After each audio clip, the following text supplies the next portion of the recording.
Hi everyone, my name is Carmen Beaumont. I'm the Principal Psychologist and Director of Vita Psychology.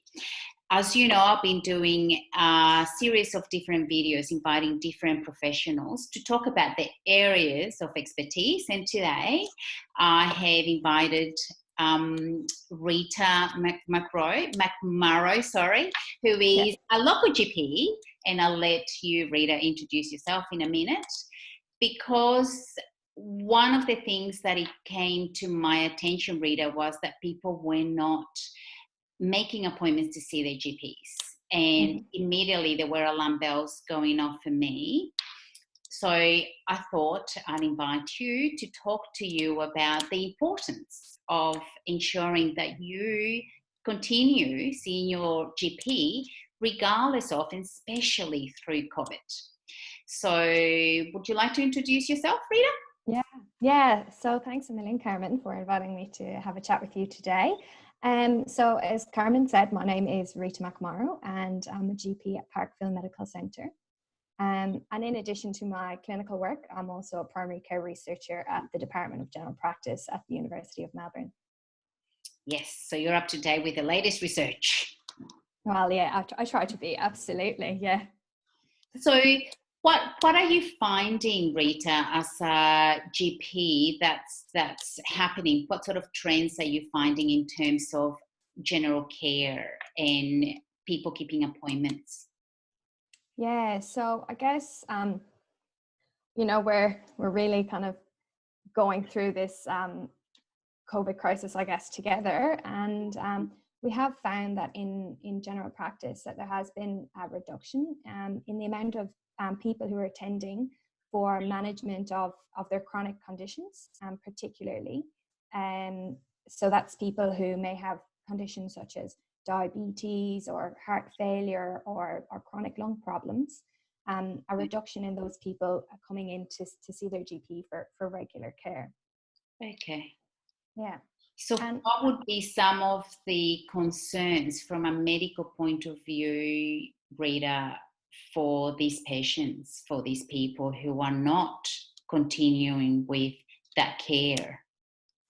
Yeah, so people who have these type of conditions generally would see their GP on a somewhat regular basis, and that's to make sure that we are keeping all of the different things under control, that we're checking in to see that how they're going with their medications, with their current treatment. And the thing that's worrying GPs and experts is that if people are not attending for care now, given that we know that this pandemic is going to continue into the future, that the downstream I guess consequences of not attending for care now is what is really concerning GPs.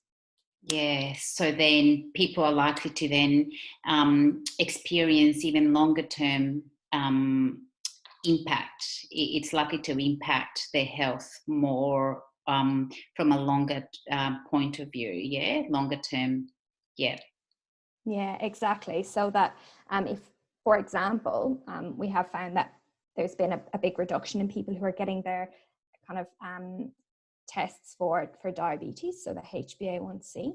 So there's been a reduction in the amount of people who are getting that routine test done, or people getting their cholesterol checked, which we all, we know are risk factors for developing complications in the future. And so, pathology companies have reported that those have been decreased by somewhat, 30 to 50%. So that's a large number of people that's huge. who are not having those routine tests done. And I would think that especially through COVID, it will be much more important for people with chronic conditions to make sure that they are on top of them, and that those conditions are being monitored and regularly checked. Yeah, absolutely. And I think if we consider as well, that even though, the kind of restrictions are starting to lift, there's this, this kind of period of time of the COVID pandemic is going to continue. So seeing your regular GP now and going forward is really important. Yeah, absolutely. What would you say to people who are hesitant to go to GP clinics, what would be the options for Mm. ensuring that they continue with the care that they very much need, not only for the regular health, but also, as you mentioned, through COVID, they are at risk, also increases the risk, so that regular monitoring check is important. So what would you say to those people who are hesitant? What would be, do you say, for example, of telehealth? Yeah, so I think people being hesitant, I can understand. That because we have been given the advice that we should restrict the time we spend outside the home. But all the way through this pandemic, one of the 4 reasons initially, and now 5 reasons to leave the home, was attending medical appointments.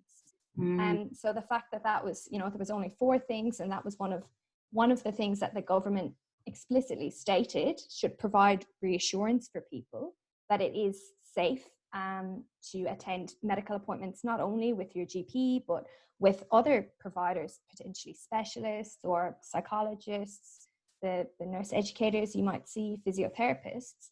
They're all still medical appointments. And luckily, earlier on this year, we have been able to start providing telehealth for people as well. So most GP clinics are now offering telehealth appointments, as well as people may have heard the term face-to-face, which is not necessarily a term that we used a lot before, because all of our consults really were face-to-face, which means going into the clinic and seeing your GP in the clinic. So what's happening at the moment is that people can have a consultation with their GP, either over the phone or on, video conferencing, or face-to-face. So that's in the clinic. So what's happening is people are generally ringing up to make appointments, and at that time having a discussion with the receptionist whether they would rather a phone consultation, or if they would like to do video conferencing or a face-to-face appointment. And the case may be that, we will have a telephone consult, and then I may ask someone to come in and see me if I feel they need, a physical examination or to have further testing arranged. So it's actually easier now than ever to see your GP, well, maybe not to see them, but to talk to them and to discuss some of the, the concerns that you may be having about your health or your well-being, or even what's going on with the pandemic. And this telehealth situation is really making it easier for people to come and see us in clinic. Yeah, and that's great to know that you're there's different ways of accessing that very much needed service. And as you said, people will call initially if they have any hesitations of attending face-to-face. Yeah. And then you, as the expert, and after you've asked some questions, then you can decide whether or not then you move that appointment to face-to-face, which is great. So there's that reassurance that they will get your initial input and then determine if, if there's anything needed beyond that. Absolutely. And I think the other thing to be aware of is that general practice has changed a little bit in terms of when you do call up to make an appointment. Our receptionists, all of the receptionists across Australia are doing really Trojan work, asking people questions that they normally wouldn't ask you when you call up. So that may be asking you if you have symptoms of COVID-19, because it's very important that if you do have those symptoms, that we know about it in advance so that we can put the necessary precautions in place to protect you, protect the workers, and protect the staff at the clinic.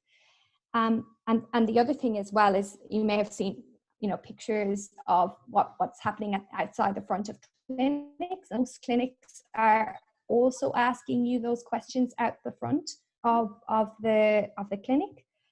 So when you speak to the receptionist, they will let you know the procedure to follow. So it is different from before. You could, just walk into the GP clinic, whereas now we're asking people these same questions again before they enter the clinic, and also checking people's temperatures, because we know that fever is a common symptom of COVID-19.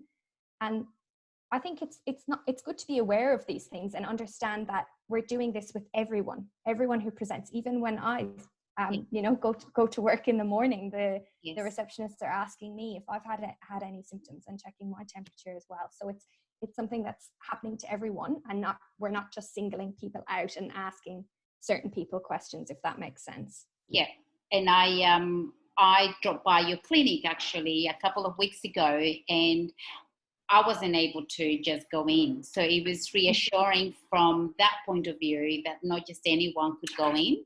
And people were taking turns in attending that clinic, which was great. So once again, it's important for people to know, and obviously you are a medical clinic, so you would have this information firsthand anyway in terms of safety. But I think for people to know that you're taking every precaution to ensure that everyone who comes in contact with all of you, but also at the clinic, is safe. So there's really no reason for people not keeping their appointments or making appointments. Yeah, I mean, absolutely. And I think that now, it is really important, if you are having symptoms that are, normally concerning, and that you would usually, say, oh, I best book in to see the GP to have a chat about that. Now it is really important to make sure that you are continuing to do that, to see your GP about any symptoms or that may be concerning to you, to make sure that we can appropriately investigate and manage those symptoms. Yep, right.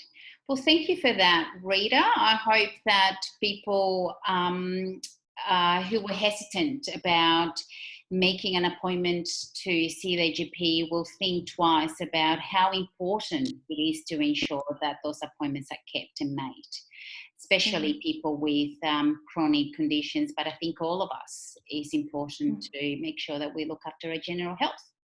So great. Thank you so much, Rita. No worries.